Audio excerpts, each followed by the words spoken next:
একই সঙ্গে মূর্তি পূজা ও কোরআন পড়ার অভিযোগে সোলেমান ও তার স্ত্রী নূরজাহানকে আটক করেছে পুলিশ। হিন্দু সম্প্রদায়ের মূর্তি ও পবিত্র কোরআন সহ বুধবার সকালে শাহপাড়ার নিজ বাসা থেকে তাদের আটক করা হয়। এলাকাবাসী ও পুলিশ জানায়, কয়েকদিন আগে থেকে গাইবান্ধার সদর থানা এলাকার বাসিন্দা রাজমিস্ত্রি সোলেমান ও তার স্ত্রী নূরজাহান তাদের বাড়ির একটি ঘরের চারদিকে লাল সাদা কাপড় ঝুলিয়ে দেয়। এরপর ঘরের মাঝখানে একটি কালী প্রতিমা বসিয়ে মাঝে মাঝে পূজা অর্চনা ও কোরআন তেলাওয়াত সহ জিকির করে আসছিল। সূত্র আরো জানায়, তাদের এই আচরণ প্রতিবেশীদের কাছে রহস্যময় মনে হয়।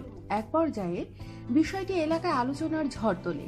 এরই ধারাবাহিকতায় বুধবার সকালে এলাকাবাসী উত্তেজিত হয়ে সোলেমানের বাড়ি ঘেরাও করে ভাঙচুরের চেষ্টা চালায়। সূত্র জানায়, খবর পেয়ে পুলিশ ঘটনাস্থলে গিয়ে পরিস্থিতি নিয়ন্ত্রণে আনে। এ সময় সোলেমান ও নূরজাহানকে আটক করে পুলিশ থানায় নিয়ে আসে। নূরজাহান সংবাদ মাধ্যমকে বলেন, ধনসম্পদ প্রাপ্তি সহ সন্তানের মঙ্গলের আশায় দীর্ঘদিন থেকে আমরা সাধনা করছি।